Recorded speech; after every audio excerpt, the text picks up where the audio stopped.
All right, guys, welcome back for another video. In today's video, I want to just do a little bit of an update on the Bitcoin position I've been taking, or I've been in for a while, and also talk about the sovereign debt crisis that's playing out. If you guys are, following what's going on in the world, you know that like the Bank of England has just engaged in massive money printing, and a lot of other sovereign nations are doing the same thing. So anyway, just this, I've got multiple drives of bullish divergence forming on the RSI right here, coming into this critically historical level on Bitcoin. Then we have the FOMC meeting right, around this time. And you can see here that the FOMC meeting, it opens here, and then you get a push higher and then a push low. And that low right there during FOMC is your ultimate low, right? And you can see the 4-hour RSI does the same thing, but you can see the pivot, right? Divergence is building here, and then you get FOMC data release, and then things start to swing around. They start taking out the highs up here, and you get a little bit of a shift in market behavior. Anyway, this one has not been the most comfortable trade to hold, but sometimes those are the best trades. So we'll see what happens with that. And I also want to go over to this chart right here, just, talk about a little bit about the debt spiral and challenge a popular notion that people have and people pass around that interest rates, raising interest rates will decrease inflation. It doesn't decrease inflation.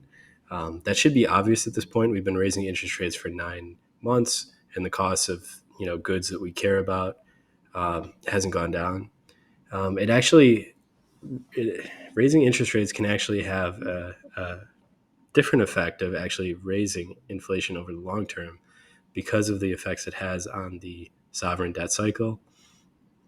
And if you think about it, when you raise interest rates, you're basically increasing the cost of government financing, which is, it's great in the beginning, but over time, what you're doing is you're making interest payments that the government has to pay significantly higher, especially the more you increase interest rates, and it forces them to issue new debt to cover the expense of the rising cost of financing for their debt, which is a spiraling effect, right? Because the more debt they issue, the more they increase inflation, and the more inflation they increase, the more they raise interest rates.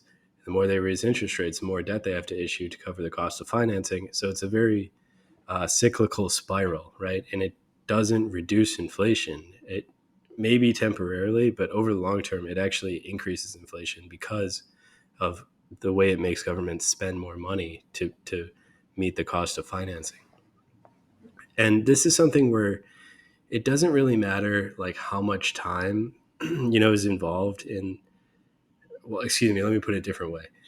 you know the amount of time actually the amount of time that interest rates remain high is significant, because it's not like you raise interest rates to a certain magic number and inflation goes down or inflation does something. The amount of time that interest rates stay elevated is very important, and the reason that is because government debt is constantly at different levels of maturity, right?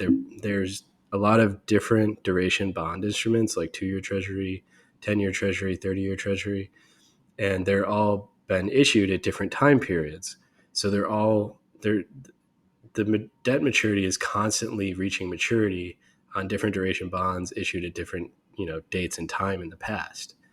And so you can see how if interest rates are elevated for a year, right, that then whatever debt maturities reach maturity in that year are going to need to be rolled forward and refinanced at the higher cost of financing, the higher yields. But if interest rates remain elevated for 5 years, then all the debt that's rolled over and reissued within a 5-year period is going to be reissued on the higher cost of financing. And this is kind of how the interest rate cycle feeds on itself. So really, there's no way that interest rates can remain this elevated for long, because governments are too leveraged. And the way you can measure their leverage is by looking at their debt to GDP ratio. It's taking their total national debt and comparing it against the total national GDP. So if you do that for the US, for example, you get 137%, which is extremely leveraged.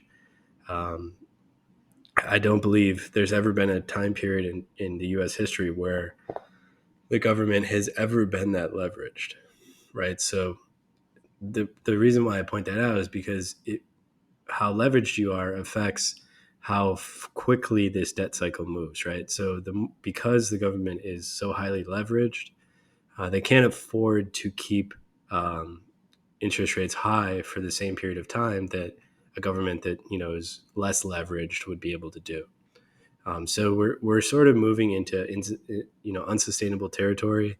You've already seen it play out in Bank of England. The Bank of England crumbled today. They started up the money printer, started buying unlimited bonds.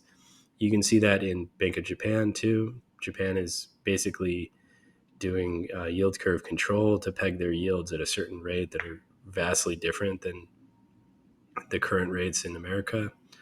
You have them, pegging yields at 0.25%, as America's yields just keep rising. So, and you also see it in the European Union too. So, European Union's cracks are showing up in the seam. The ECB released a transmission protection instrument that is basically a bond purchasing program to deal with the spreads between Italian and German bonds. Well, Italy just elected a far right president, and so the risk of sovereign default for Italy just increased dramatically as investors price in the risk of Italy withdrawing from the EU and issuing a domestic currency. Right, that is a huge currency risk. If you are an investor in Italian bonds, then you need to hedge your currency risk. And so investors will demand a higher yield when there's a higher risk of currency risk. So you'll see what you're seeing in the market is the Italian yields exploding. And the ECB has this transmission protection instrument, which means that they buy an unlimited amount of Italian bonds to bring the spreads in line with German bonds. Anyway, I hope this makes sense for you guys. If you like this type of content, just leave a like on the video, subscribe to the channel, and I'll catch you guys in the next upload.